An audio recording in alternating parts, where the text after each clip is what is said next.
Hey everybody, welcome to another edition of Golf Business Live, powered by Supreme Golf. I'm your host, Michael Williams, bringing you the best of what we love, and that is golf. The ins and outs of the game that keep us alive and make us feel alive. Yes. Hey, before we get started, I want to throw a special shout out to a place I was at just the other day. It's the Merrimack Valley Golf Club in Mattoon. I think I'm pronouncing that right, Massachusetts. Really amazing little family-owned golf course. Second Donald Ross design in New England, I believe. But it was just that type of thing that we all love about the game. There's so many of you that are like this, a family-owned and operated golf course, beautiful layout, photo ops everywhere, awesome staff. And you know what? For all of that fun and all of that beauty, it's $45 for 18 walking. You guys were just a joy to be around. It was so fun to play the golf course, and I can't wait to come back. So I just want to give you a quick shout out to those folks. So this is a very, very special edition. Usually we do a couple of segments, talk to a couple of people. Today, we have one very special guest, and I couldn't be more pleased about it. This is a young man who I met a couple of years ago, I think, at GBCOA, the Golf Business Conference, the NGCOA GBC, I should say, in Florida. And he is just one of the most impressive people you ever want to meet. An unbelievable resume. He is a golf course architect who has worked with such luminaries as Gary Player, Jack Nicklaus, Tom Fazio, with Fred Couples, Robert von Hagge, and more. He's worked on Vidanta, Punta, Mita. Please welcome, for the first time in my show, Agustín Pizá, the amazing golf architect. Agustín, or can I call you Augie? Of course, please, Michael. We go way back now, and especially with that introduction, I'm all blushing right now. So thank you very much for that kind intro. I really appreciate it. You're welcome, man. I don't know if that's blushing. I know you spend a good amount of time in the sun, so it could be that too, man. You're just getting your share of the vitamin D. But I couldn't mean it more, man. I mean, I could go on and do half the segment just with an introduction about all of your accomplishments. But I want to dive right into it and get your thoughts rather than mine. First off, where are you Ryder Cup's going on? Are you at the Ryder Cup, watching Ryder Cup like the rest of us? What's going on with that? I am very close. I was very close to Rome. I'm actually in Madrid. I just spent the weekend at the Solheim Cup with Turfgrass Consultants, which are they headed all the setup and the agronomy for the Solheim Cup. I had a chance to see old industry friends and dear industry friends like like my friend Ariel Solheim, and so it was a great. And then it turned out fantastic. We couldn't ask for a better script. The Spaniard hitting it right there on hole number 17. It was a great ending. Europe retained the cup, and it was just a great thing to see for ladies golf that is only getting bigger and stronger. So that's what we were hoping for, and that's what we got. Well, obviously, I would love to see a little bit of different outcome on the scoreboard, but you're absolutely right. The big winner is the game of golf and the attraction of it, and having as many people as possible just experience the game through that magnificent competition with those unbelievably talented players. It was just a joy to watch, right? It's just a joy to watch. Exactly. Yes. So tomorrow I do hop to Rome, and I'll be at the Ryder Cup. So I'll be getting a little bit more sun, and fingers crossed we will have a great script as well. You know what? We're gonna play a little side bet up here someplace. Okay, we'll figure it out towards the end of this segment. Okay, we'll get a little side bet going. See if we can get a little skin in the game for this whole Ryder Cup thing. I'm into that. I'll have that on background search while we're talking. But I do, we talk about, these great competitions and these great places. And of course, they take place on these great courses, these great tracks. And you're part of the group, that very special group of people who puts these things into the ground. When did you first know that you wanted to be a golf course architect? The golf course architect, that's a tricky one because it was later in my career. Well, not in my career. When I was a student, I knew that I wanted to become an architect. I'm a regular building architect student. I'm a licensed vertical architect, and but brought up in sports all my life. My parents are PE teachers. My great grandfather was the first Mexican a great uncle was the first Mexican to swim across the English Channel. He was stunt double for Weissmuller's Tarzan in the black and white. So I come from all this, family of sport tradition. I just wanted and wondered how I could mix sports with architecture. And it was through when I discovered, or I like to say it discovered me, golf architecture, that had the opportunity to live my two passions. So that was it. So it was when I was 24, 25 years old. I've been 25 years in the industry now. Wow. And again, as reading off the resume, some of the people that you've worked with, working with Jack Nicklaus, working with those folks, what does it mean to you to work with those people when you're working with these great players and great architects who had so much input into the game? What do you glean from them? What impacts you most about your interactions with them? I try to soak everything in. I mean, when I first started, I worked for Paragon. I worked for Jack Nicklaus's construction company. So everybody that you mentioned, I was working, other than Robert von Hagge, who I did work in their office in Houston. Everybody was more of an indirect contact. I was just involved in their projects that they were doing either in Cabo or in Puerto Vallarta or in other places in Mexico.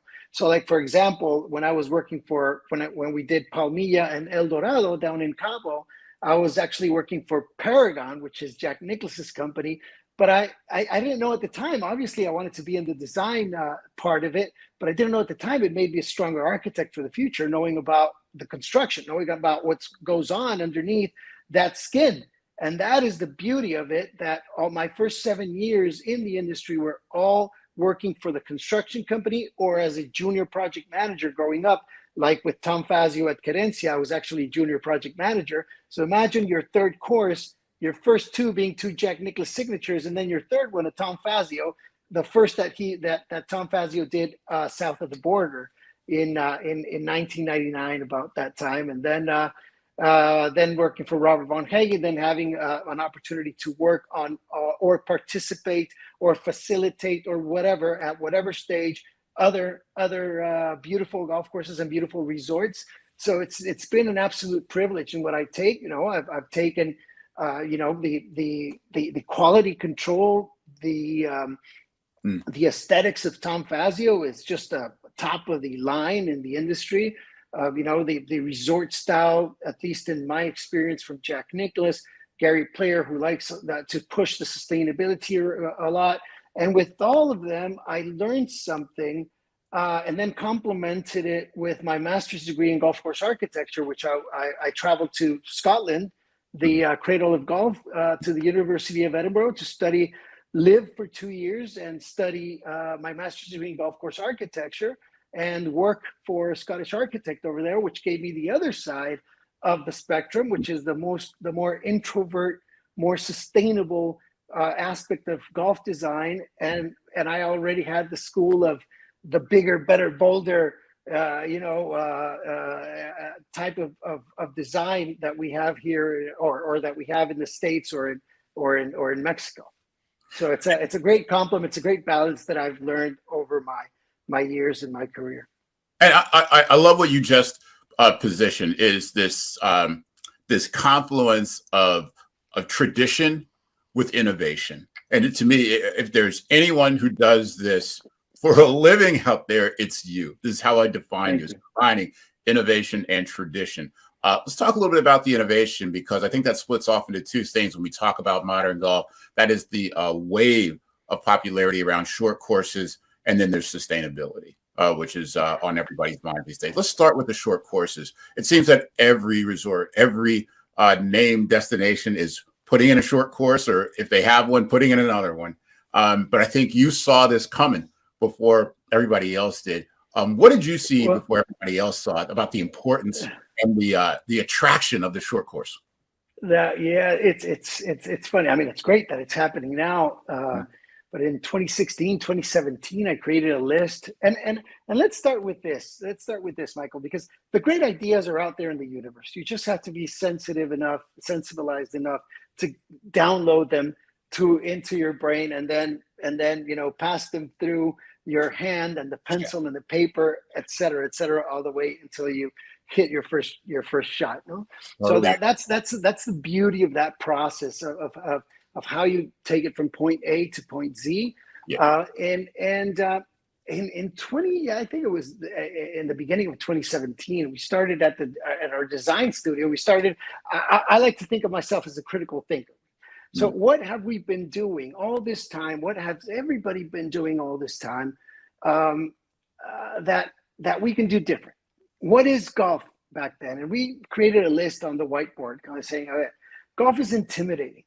Golf is, judgmental. It's pricey. It's time consuming. It's land consuming. It's resource consuming. Okay, so how do we had that list. Now, how can we create something that's the opposite of that list? Because everybody's designing and we're all preaching to the choir, and it's the 1%, 2%, 3%, whatever number you want to put there. Why can't we start designing for the 97% that are out there that are non-golfers? So you see from that year on, you'll see our interviews, everything. We're talking about the non-golfer. We're talking about creating the opposite of that list, which by then we had a concept called, which is another thing. I like to work with concepts. All of our projects, I love, we look for a soul. It has to have a heartbeat. It has to have a justification. It's not designing for designing. It has to have a soul. So that is very important. And that it comes from the school of architecture that I have. That was my upbringing. It's what is the concept, what is the justification, and hopefully the result. But it has to have a very, very good fundamental for the functionality to follow the aesthetics, or vice versa. Yes. So we created Wellness Golf, which is exactly a place. It's just a 10-acre site with 4 acres of grass that has multi-purpose combinations. It's non-intimidating, it's inviting, less resource, more fun, sustainability. And we started to notice from 2017 onwards that you created, and it was part of the strategy, but you never know until it happens, how even the ROI started to create a better ROI for our clients, because all of a sudden the grandfather's playing with the granddaughter, the mother's playing with the son or the daughter, and they've never even thought about going to the big course. It was just like all of a sudden you start to see all this behavior, and even with the dog or barefoot, because we encouraged earthing. So it's something that we came upon, a more sustainable, but also an approach to where you could relax and think about and enjoy the 360 degree that golf courses offer. We're so busy looking at the slope, the rating, the scorecard, etc., that you don't stop and watch and listen to the birds and look around you where you're at. And that is, this is obviously pandemic, etc. Now we probably think about it a little bit more, but pre-pandemic we were so busy. Everybody's so busy. Everybody's thinking that they have to be at work and live at 120 miles an hour. And no, we didn't have to. 2020 had to come along to show us that. Yeah, but we tried to connect with that style of living, which is now being called the new luxury. But that's the frequency that we were in with our designs from 2016, 2017 and onwards. I love it. And again, it's sort of a defining characteristic of yours that you are actually transmitting to other people, not only in the green grass, but also in the buildings and all the other facilities that are at all the other elements, I should say, that are at any given golf facility or resort. That idea of the human appeal and the human benefit that comes with the way things are laid out and the way they're made available. I think that's really particular to you. You talked a little bit already about what you think makes a great golf course. Is there any difference in what makes a world-class, say, a standard size course, if we want to use that. Yeah, And yeah. great sport course. I mean, I can only speak for myself in our philosophy in our firm, but it has to do a lot of with the justification. The why is the most important thing.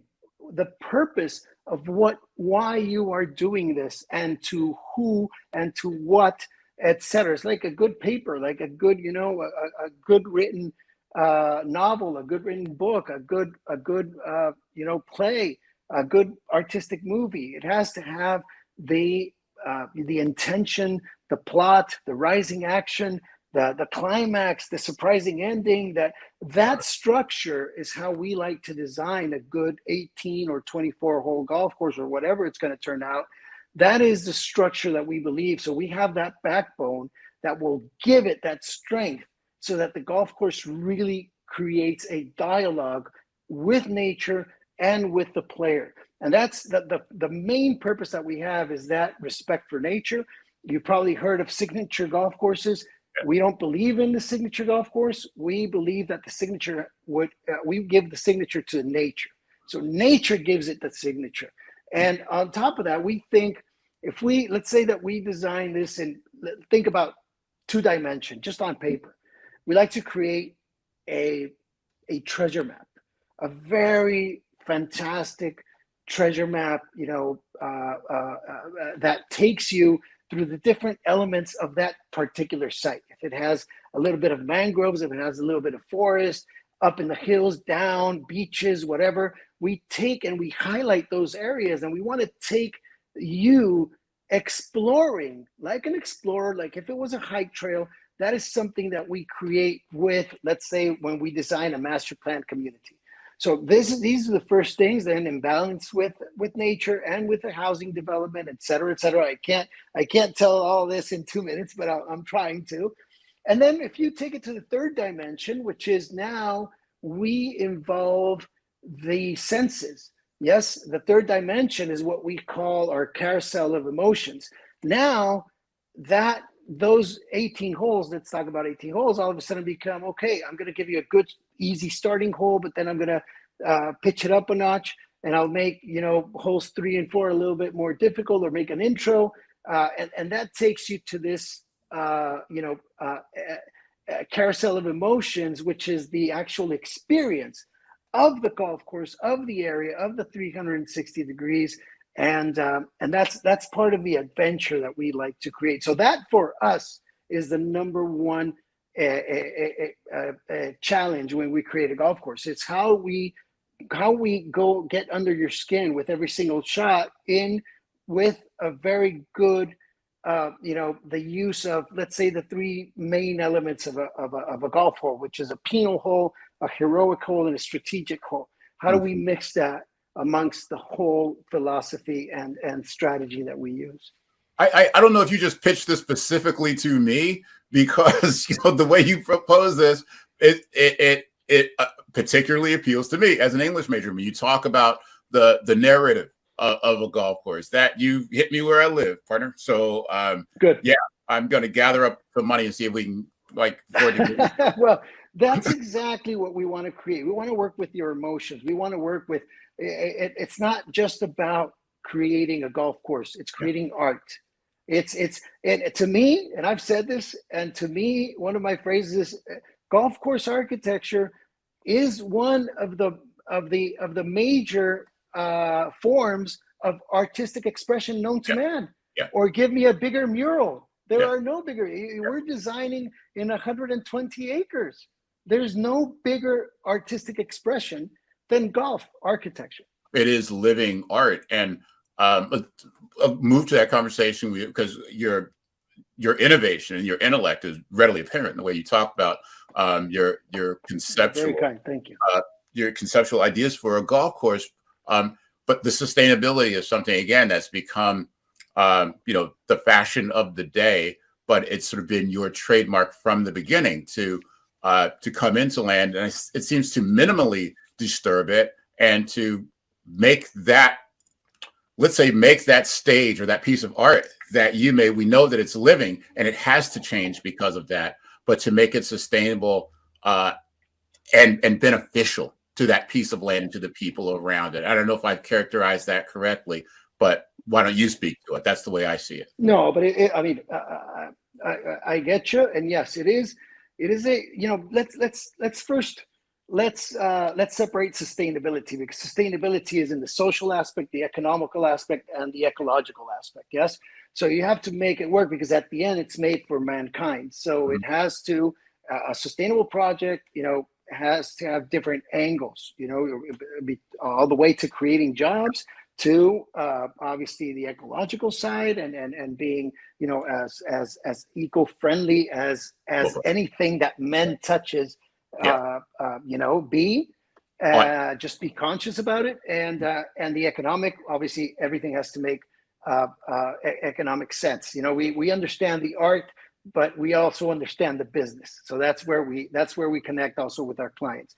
But as long as we don't get greedy, everything's going to fall into place. It's going to be a beautiful development that is sustainable in all the aspects, and of course, appealing to whoever's there. But that's part of our philosophy. Like I said, it's not very easy to explain in a quick interview, but it's important to have those bases, at least for us, in when we start designing. And you mentioned concepts a couple of times. We like to think of ourselves as concept creators. Like I said, every one of our project is different. If you go into our website, you won't see a project that looks alike, because we follow the atmosphere and nature's dialogue, and whatever we have, whatever the canvas is, this is what we follow. And so you'll see that all of our golf courses are, to a certain extent or a lot, very different. So I know we're running over, and I'm going to just ask our producer for a little bit more time. And if we put this into one segment, fine. If we have to do a Golf Business Live extra that we cut into a separate segment, I'm happy to do that too. But I'm not ending this conversation. Just let it be known right now. We'll get a couple more questions in there. This is too good of a conversation. Our audience is golf course owners and operators, and those are your customers. Those are, quite frankly, the people that you work with. When you put a golf course in the ground, it's a shared vision. I just think of it as that, like the patronage system, maybe like the old Venice, the old Renaissance system, where you have an artist and you have the patron who is able to put that into play to fund that vision. And in some sense, it's a common vision. And I wonder, as you approach your work, do you find that it's more often the owner who is giving you the keys to the castle and say, hey, I love your vision, go do it? Is it more compromise between a vision that they may have? Do you accede to the majority of their combination of it? How does that relationship between you and the owner work? That is a very, very good question. Obviously, it changes, like from owner to owner, et cetera. But we've been now in the lucky stage of our career, if you call it luck. I mean, I think we forge our own luck, but you know what I mean. It's because of this that has happened in these last 6-7 years. Now we have clients, fortunately, that look for us because we are different, because we create concepts, because we justify our project, because we et cetera, or because they just like it and they want something different. So when we do the first conversations, it's just almost an immediate, like, let's go, let's do this.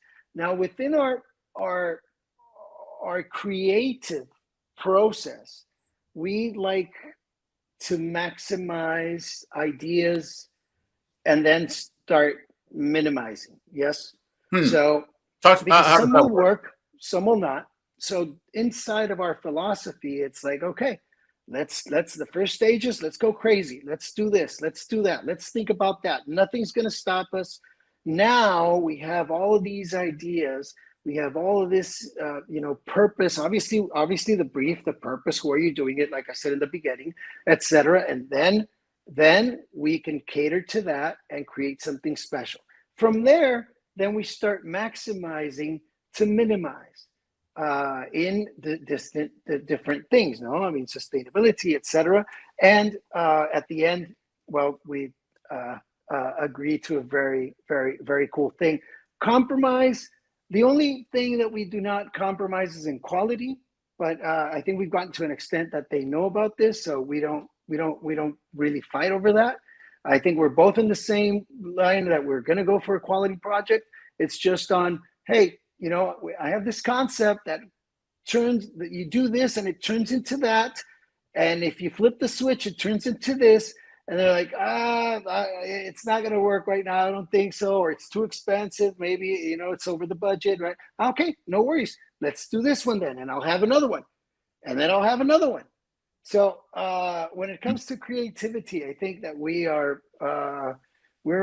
very, we offer a lot of things. And it's a great design and creative process. We think of ourselves as a collaborative architect. There's a phrase that I love, which is, if you are competitive, you will grow incrementally. If you are collaborative, you will grow exponentially. Right. So this is our design philosophy as well. We're very open to new ideas. We're very open, but when it comes to now the final production per se of the design, we usually the client knows what more or less what we're going to do. I like to think, or where I would love our architecture to go is my main inspiration is the Bauhaus movement. It's to create a movement. It's to create that less is more approach, or even flip it like the butterfly golf, and it's the more is less. With 24 holes, you have a combination of 24 different golf courses, or permutations of 24 different golf courses.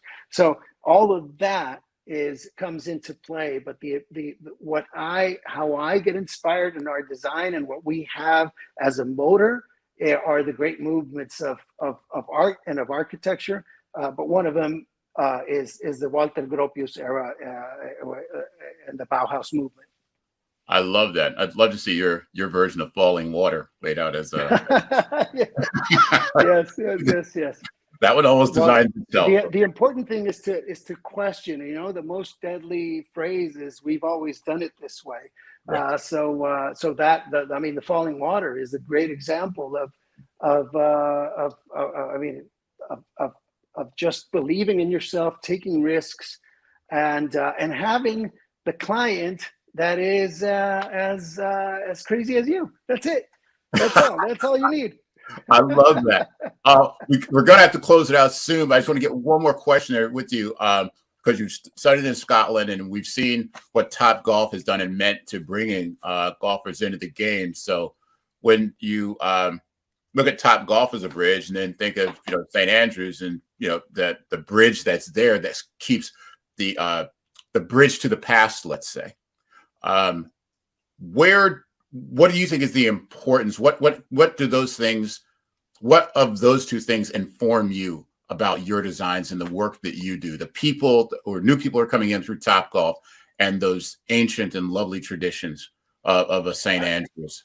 I think it's beautiful that we can have both worlds. I mean, speaking of art, if you go through the history of art, and you mentioned the Renaissance, you mentioned all of these Victorian era, etc. I mean, golf architecture during 400 years, or when proper architecture began about 150 years ago, whenever its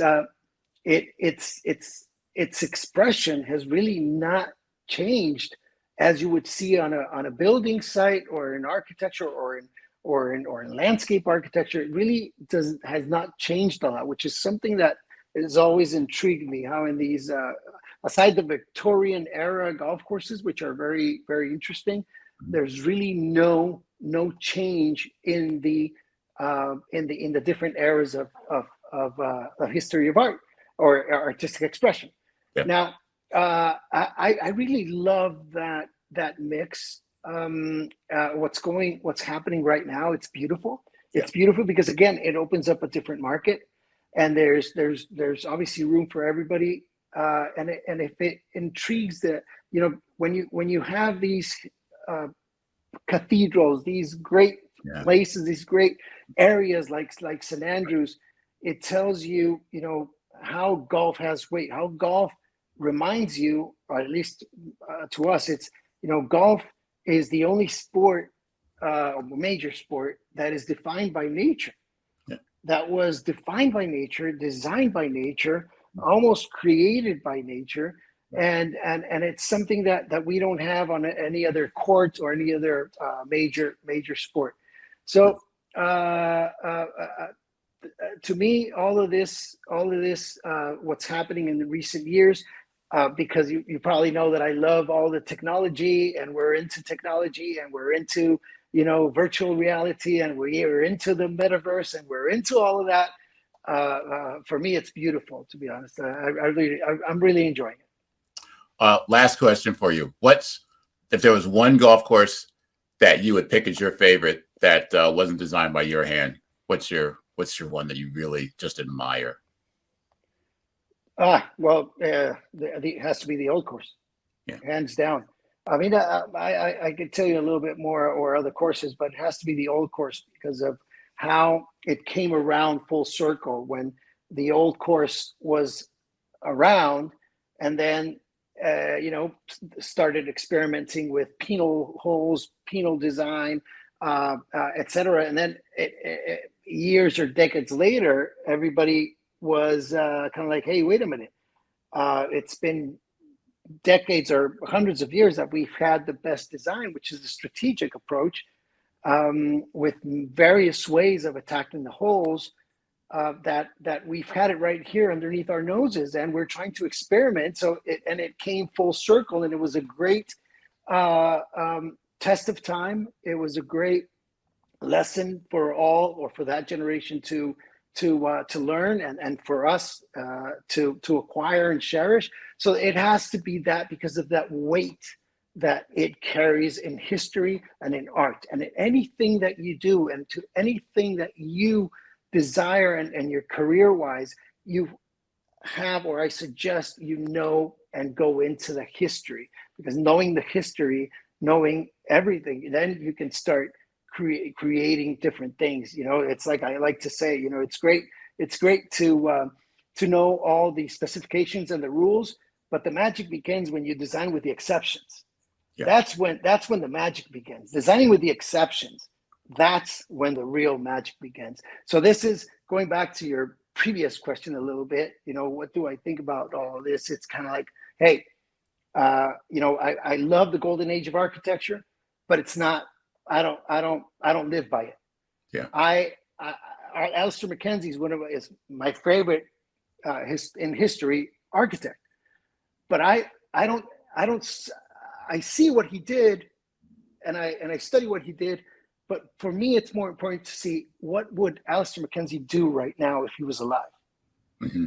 Yes, that's the important question for me. It's what would Colt do? What would Mackenzie do? Mm-hmm. What would Ross do? If he was here sitting with me, I think we would have a similar conversation of what we are doing. That's what I like to believe.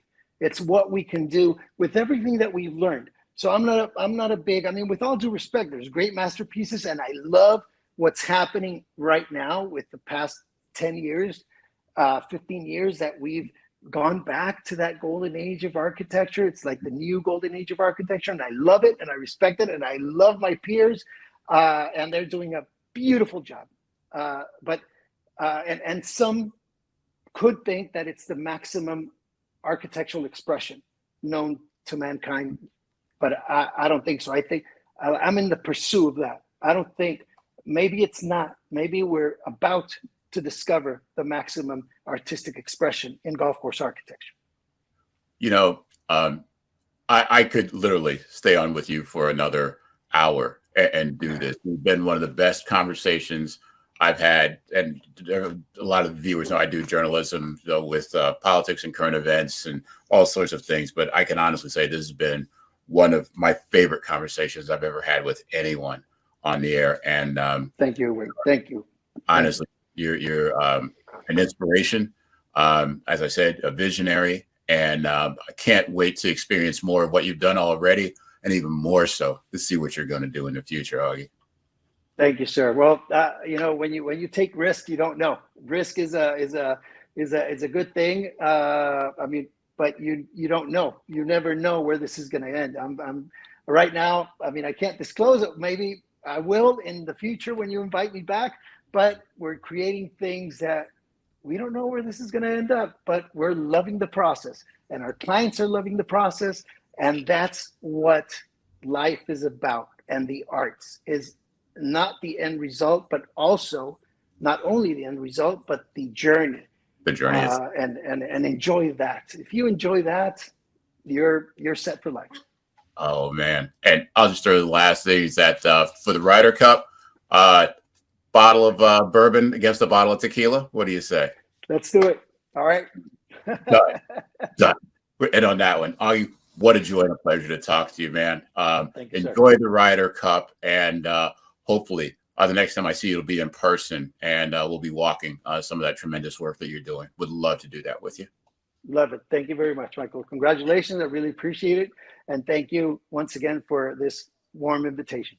You're so welcome. That is Agustín Pizá. He is, I mean, to me, that's the type of person that can take golf forward, not only for this generation, but for generations to come. And we think about people like Mackenzie and others who, through their understanding of nature, understanding of history, understanding of local geology, they had so much knowledge to bring to bear and were willing to do so to create these timeless masterpieces. And this is the type of person, through not only his intellect, but through his spirit, is able to connect with people, with the land, with the economy on all levels, on a multiple variety of levels, to create something that we get to enjoy. Hey, golf course owners, I know if I was you, I know what my next call would be after listening to that. That was special. I hope you enjoyed it as much as I did. And again, we are so out of time. Thank you so much to Augie Pizá. Thank you so much for watching. Thank you to the amazing wizard, Harry Morrell, for making this all visible and audible as he does with every single show. And thank you for watching and listening as always. We'll be back real soon with another edition of Golf Business Live. Until then, go out and get yourself, actually, we didn't even get a chance to get a crunchy snack and a cold beverage, but you know, you can do that now. Also, maybe go out, hit some balls, hit them straight, have some fun, and we'll see you again real soon. For Golf Business Live and the National Golf Course Owners Association, I'm Michael Williams. See ya.